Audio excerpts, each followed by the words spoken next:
Hello, everyone. Welcome back to this week's episode of Mocktail Minutes. This is Bailey. And this is Brianna. This week, I am drinking, I don't know how to say it. I think it's Taki, I don't know. Taika. And I did the matcha latte one. I actually got another one. It was the mocha latte too, but I tried the matcha one first. Do not love it. I don't really even like it. It kind of made me want to gag when I first started. Do not love it. Don't even like it. Is it like because some matcha doesn't, I don't know, matcha has to be very specific for me. I Yes. either really enjoy it or I'm like, no, I can't stand it. It Yes, it's a very earthy one where like the one that we made with the roasted purpose, I really like that one. It wasn't super earthy. I'm actually about to get another bag of it. But this one, it's pretty earthy, which I'm surprised about because it has 10 grams of erythritol in it. But Yeah, you maybe I think, just also didn't, yeah, maybe I didn't shake it well enough. I don't know, but I don't think I'm gonna finish it. So, well, we both have things that we don't love today. I'm doing I think it's live. It could be live, but I think it's live because it has probiotics in it. So I think it's like live cultures. I don't know. But it's gut supporting organic soda, luscious cream flavor. I don't love it. It has a little bit of a weird aftertaste, which is weird because it's sweetened with normal sugar just a little bit. So I was like, oh, it'll be fine, but it's very creamy with like this, this is all of a sudden like a cola aftertaste. I don't know. It's interesting. and then you said there was another flavor too of that one. What was it? Yeah, there was. So it was between this one and then like spicy cherry, which I was just like, I don't know.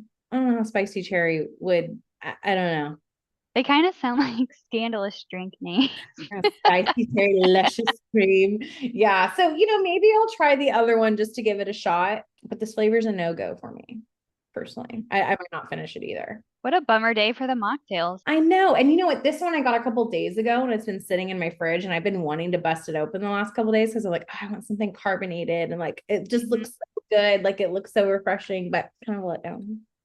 I know. That's how I was feeling because I've been looking at these ones too, and some of them that I've seen had more added sugars in them, so I never really bought them. I was like, okay, we're gonna try this one. The erythritol's like, oh, it could make my belly a little bit bloated, but yeah, we're bummed.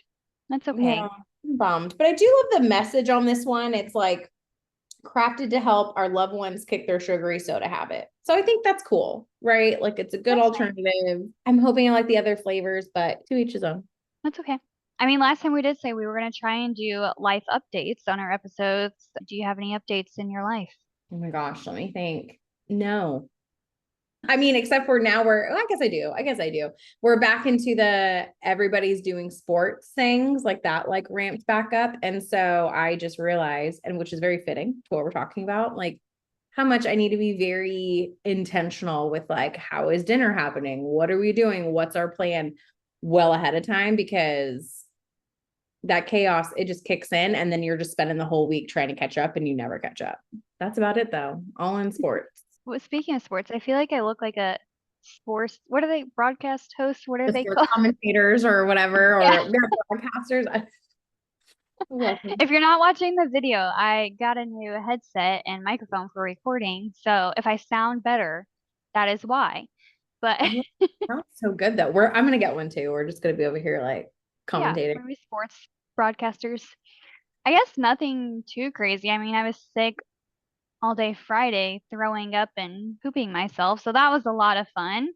Yeah. And we're slowly getting back to health. And well, I guess going along with this episode, I've been taking a little bit easy. I was planning on doing workouts this week, but we're taking that off the list because my stomach still just ain't right. So we're not working out.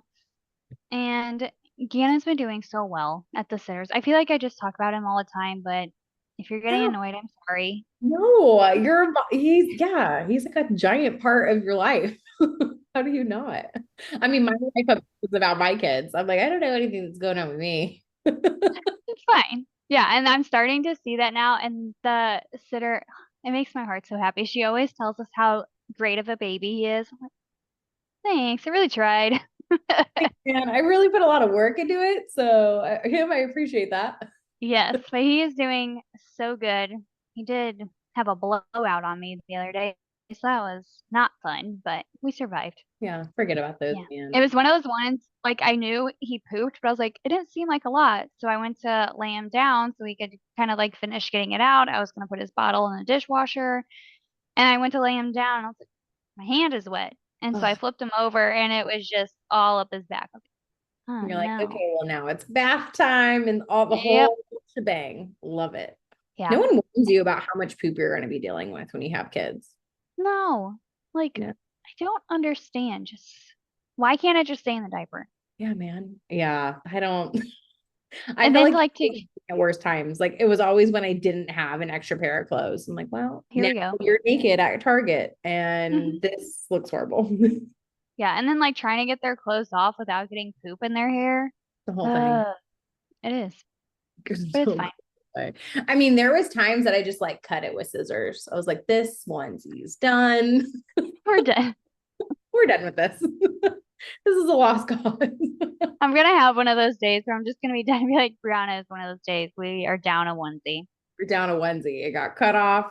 It's dead to me. Yes. No trying. I love it. Oh, Those are little life update, mainly just about kids now, I guess, but it's totally fine. love it. Today, yeah, we are talking about sustaining your work-life health balance. Really, I think we're just going to bring our first two parts kind of together and show you, okay, what's happening now? How are we going to make this long term? Because we talked about it last time. We don't want you just to do these things for a few weeks and all right, see you later, suckers type of thing. Like what we are always talking about, what we are always teaching you are things that we want you to be able to implement at any point in your life. I mean, you might implement different things at different times, but it's never going to be that mentality of like I can do anything for 3 weeks type of thing. Yeah. I mean, you Like I said, can, but if you're constantly thinking in that way, once that 3 weeks hits, you might not need to actually change any habits. So if you're like, oh, I just got to get to 3 weeks, I just got to get to 3 weeks, are you really being aware of how you're going to fit this into your life, or are you just being aware of how to do this for 3? I've talked about this before, but this is the same reason why I don't love things like Whole 30 or 75 hard. Like, not that, I mean, their purpose makes sense. Okay. Like they're trying to establish something, but it just gets you in that mindset of like, okay, for 30 days, I can't do this, or for 75 days, I have to do this. When really, like, if you're trying to find that long-term balance and have something sustainable, it needs to be like, this is just how I am now, you know? And so when you're just like, oh, if I just do like this for January, okay, but then what happens is like February comes and you're not doing any of the things and you're going back to whatever. And then you're just in that constant yo-yo of like, I'm working on myself. Everything's on fire. I'm working on myself. Everything's on fire. And fun fact, metabolism makeover used to be called 30-day metabolism makeover. I'm pretty sure that's what it was. But Megan got rid of the 30-day because we had so many people thinking that this was just like a 30-day program, which it is a 30-day program, but in a sense of like you're getting this full on support for 30 days, not you're doing this for 30 days and then what? This is it's a program that's setting you up for life and you learn within those 30 days. So we actually did get rid of that 30-day messaging on it because it's not something that we just want you to do for 30 days. Mm-hmm. So when working to sustain these habits long term that we have been talking about, the number one thing that we ended last episode with was getting rid of that perfection. And part of that, you have to shift that mindset and emphasize that maintaining balance is not about being perfect every single day. It's not about like doing the exact same thing every day necessarily.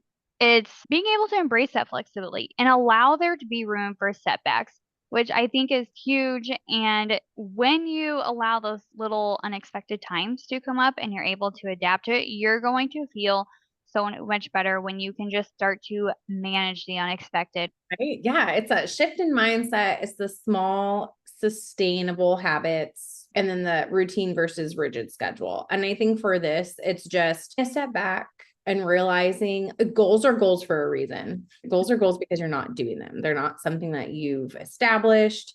And just thinking like, I'm really I'm really getting in my own way by wanting it to be a certain way and look the same every day and like having this perfection mindset and that all or nothing. And it's like, if this can't be perfect, then I'm not going to do it.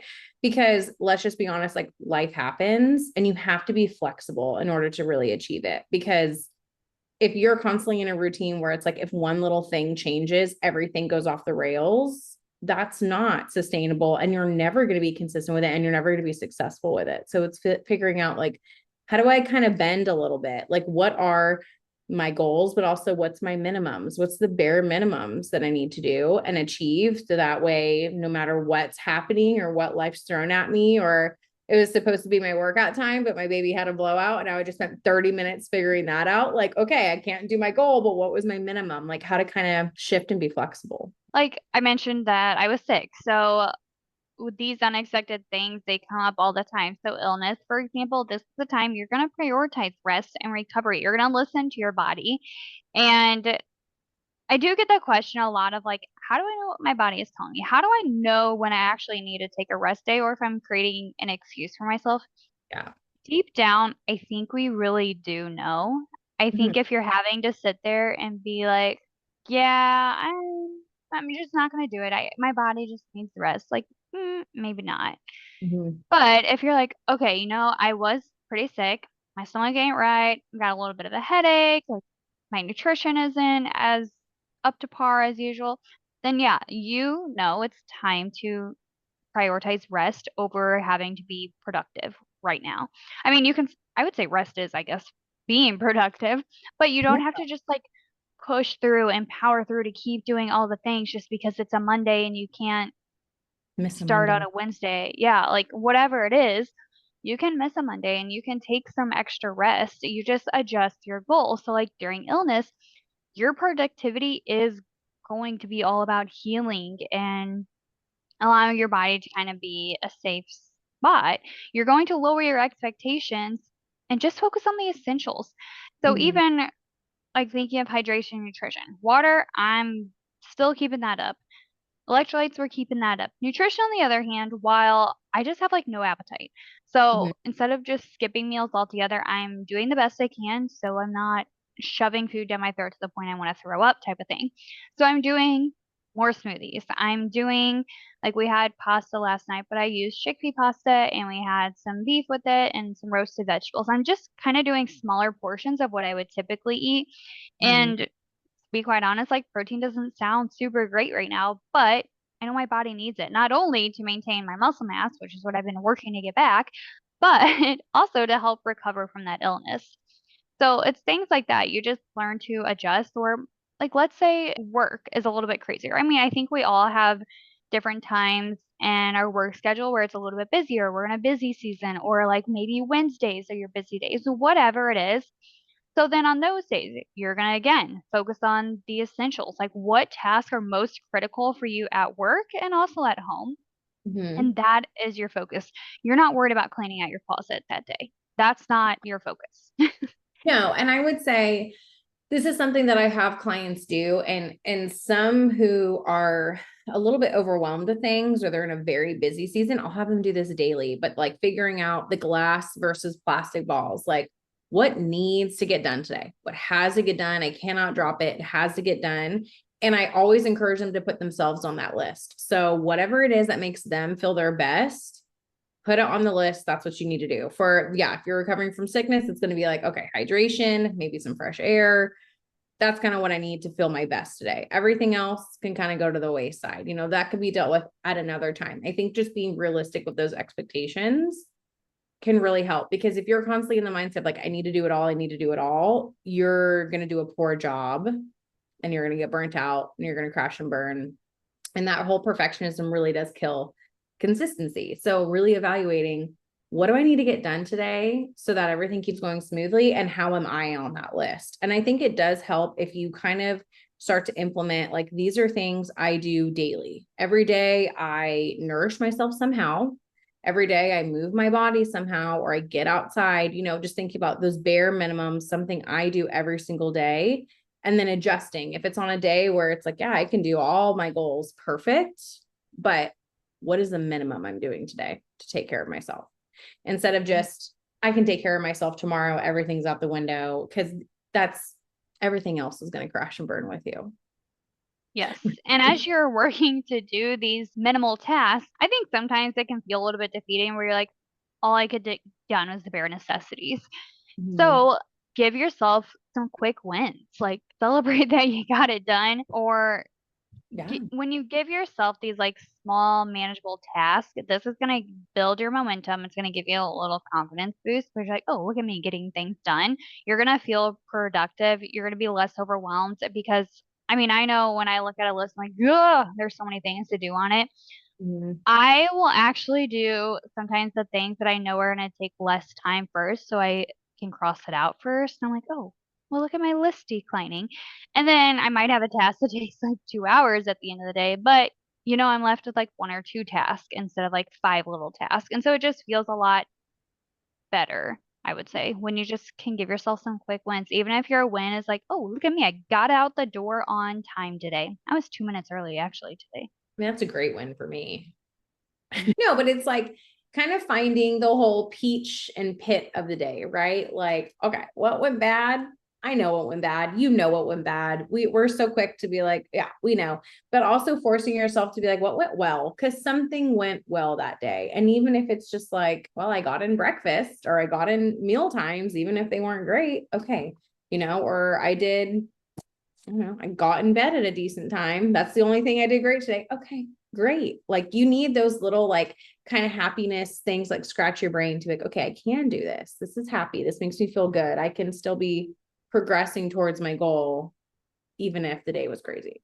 And even as you're going through these crazy times and working to make all this more sustainable, one of the biggest things that we mentioned last episode as well is just leaning on your support system. Delegate where you can. You don't have to do this all yourself. You don't have to be the person that is in charge of meal planning, grocery shopping, cooking the food, getting the kids, packing the bags, getting yourself together. Like, I mean, I guess you are in charge of getting yourself together, but you don't have to do that. Plus, all the other things. Allow yourself to lighten the load, whether it's at home or at work, especially if work is the spot where you're coming in very overwhelmed and that is causing you to leave work and now you're overwhelmed at home. Like, if you can delegate a little bit at work, do Mm-hmm. that. Set those boundaries. And we talk about this all the time about setting your boundaries, but it's something we really need to do. And then just be able to embrace that help. So if you're someone who struggles to ask for help, recognize that letting others help you is not a bad thing. It doesn't make you a weak person. It can actually give you some resilience because, again, you don't have to do it all. We are not meant to be human beings that do every single thing. If so, why would we all, I don't know, go to college for different things? Right. Well, and I mean, if you're listening to this and you're like, but I'm like a single parent or I'm this or well, I'm the sole parent, blah, blah, blah. This is where first of all, that's a real thing, a real stressor, but this is where I encourage my clients who are like this, like set boundaries, like say no, take stuff off your calendar. Don't be the person that speaks up at work, or because there's usually if you're that person, it's just like, okay, I'm constantly doing all the things. Something needs to be done. I see it, so I do it. Don't be the yes person. No. That's okay. And you Yeah. don't have to have a reason, right? Like everyone's like, but what's my excuse for not? You don't need an excuse. Just no, I'm not doing it. Literally, sometimes I just don't want to, and that is Yep. okay. And that is something that I've learned a lot recently that you don't really have to give a reason to people. You can just say no, and no is a complete sentence. And if you are like a people pleaser or a recovering people pleaser, that's difficult. But that's where I'm like, that's what you need to do. You need to just Yeah. know. And I said, sometimes they can, I mean, like inform the key people who maybe do need to know about a situation so that they're understanding it. And like you don't have to be a biatch about everything. Like, nope, nope, nope. right. But like inform people that need to know, and so that way they kind of understand like what are your limitations right now, and if you're like, okay, this is how you can help me, so that they understand what you're going through, your life is gonna go so much better. I made a reel the other day, kind of joking, like the best way to meal plan is to have dinner with other people 3 nights a week, because so they can cook. That's such a good idea. Yeah. I love that. And like one of the nights we do at our house, but it's like with our friends. And so either they bring food over or like we'll do the meat and they bring the sides. But either way, we're not cooking a full dinner. So Yeah, delegate get it. your village together, delegate, have that support system, Mhm. just keep things moving. I love that. And honestly, it's needed. And you'll know, like, there, everybody listening, you know, you have that one friend where you're like, it's probably a no, or I'm not even going to even ask. Right. Or then you have another friend where you're like, well, she'll do it. I'm going to ask her. You know, you kind of have to set like that expectation for people. You know, are you the person that's always piling it all on and doing all the things? Because then it, you know, or are you someone that people are like, I don't know, she kind of has a lot going on right now. I don't think I'm going to ask. Yeah, be that person. Think about it. Yeah. And even so, like when you're having these periods of lots of activities going on, don't forget to take breaks. It seems a little bit counterproductive to take breaks, but when you do this, when you can take these micro breaks, these short breaks throughout the day, this is going to reduce your tension. It's Mhm. just going to give you time to breathe. We can get so tense, and that's where we start running on cortisol. We feel terrible. We get really irritable. We stop prioritizing ourselves. We start running on autopilot. Mhm. And we've talked a little bit about like making things more autopilot, but I think it also helps to not run on autopilot because we don't want to just be these robots in our life. We want things to be quick and simple, of course, like our Yeah. meals putting together. Yes, I want that to be super easy for you. I want incorporating movement to be something that you just do. But at the same time, you're being intentional with everything. That is how you get off of autopilot. And then you can intentionally take these breaks so that you're not getting too overwhelmed. So you're not snapping at your husband. So you're performing better at work. So you're actually getting things done instead of scrolling TikTok because it is actually weird that I will grab my phone more often when I have a bigger to-do list because like I don't know where to even start. So we're gonna I'm, disassociate. I'm gonna avoid for a little bit. Yeah. And for a lot of people, I kind of have them take note and really think about like where are those times in my day where I just feel very overwhelmed or things are very busy. And I would say incorporate like a little transition period or a small break in there for yourself. Even if it's like, okay, you know what? Between these two crazy things for 5 minutes, I'm gonna go outside.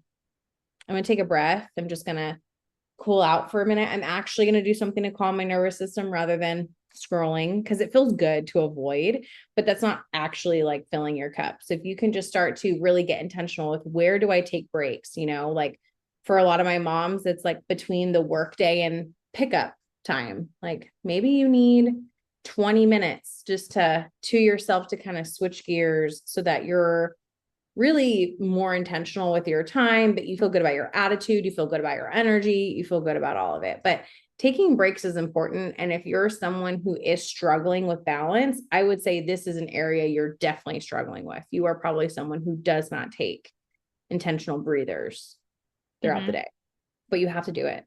You do. Same thing. I mean, you also have to sleep. You can't just sleep when you're dead.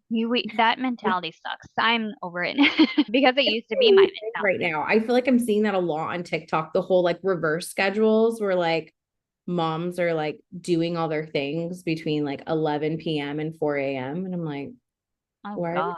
why are we normalizing that? That seems horrible. I don't know how that got on my algorithm, but it did. And then I watch it because I'm like, this So is then it's more. horrible. It's more, but I'm like, don't do that.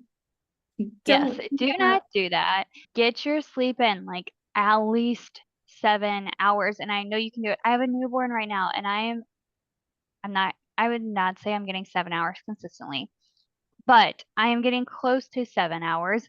But I am Mhm. in bed for like I am making an effort to get that sleep in, but there's things that are obviously out of my control right now. Like I am in the bed. But if you are pushing off sleep so you can get a workout in, or so you can catch up on emails, or so you can catch up on your TV show, or I don't know, what are we doing between 11 and 4? What are they doing?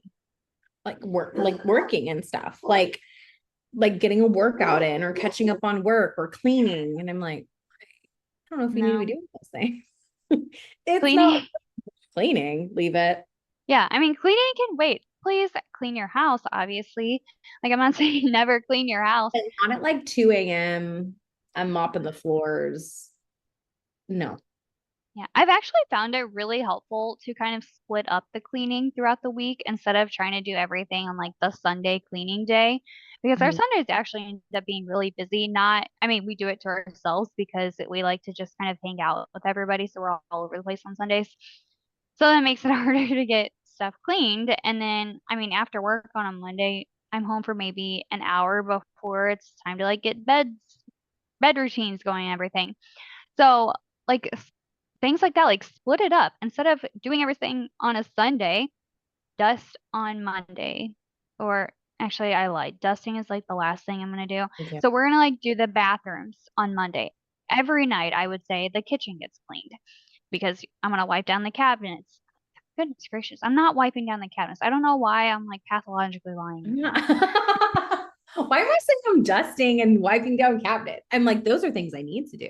No, I'm not doing those. I'm wiping down counters every night and like the stove and the microwave because it's so much easier to keep up on if I do it every night.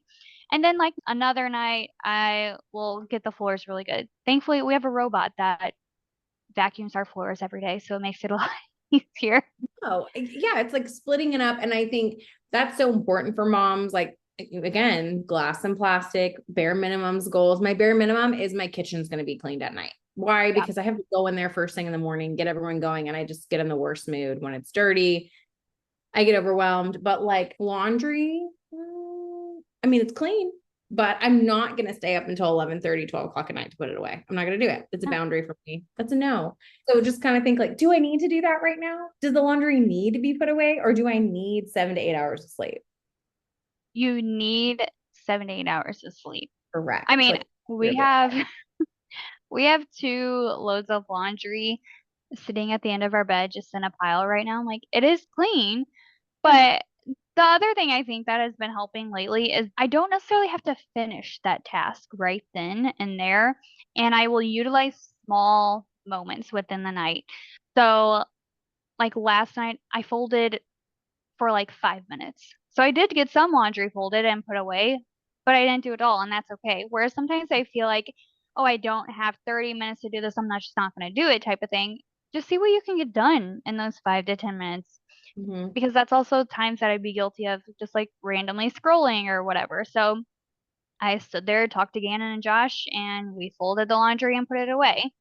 Yeah. We got some of it done.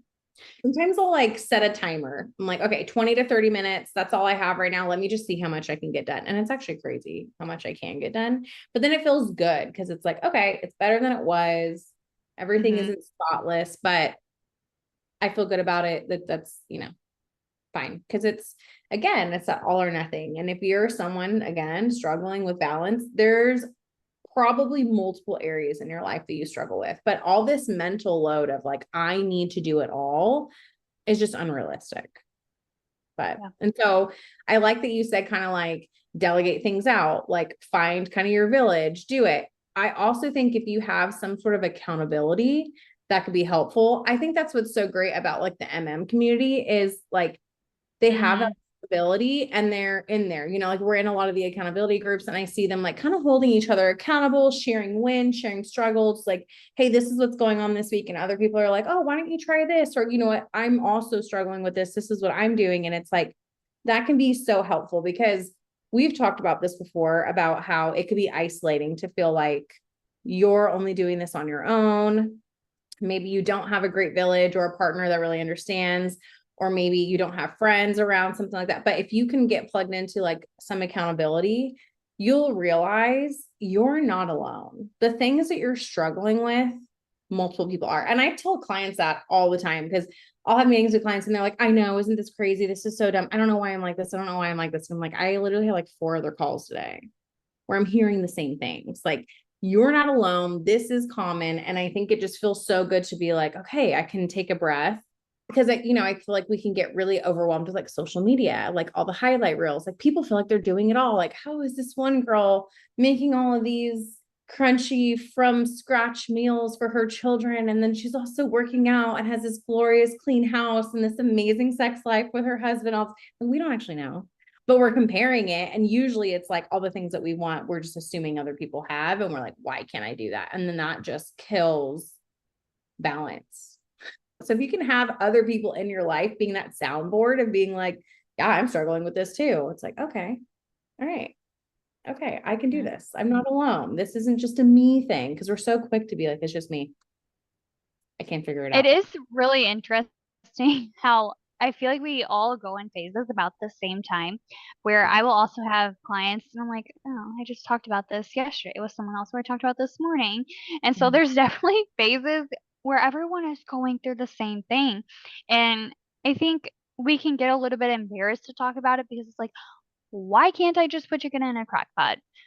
Well, is it because your crock pot is in the garage and you're not going to go outside to get it? Move it inside.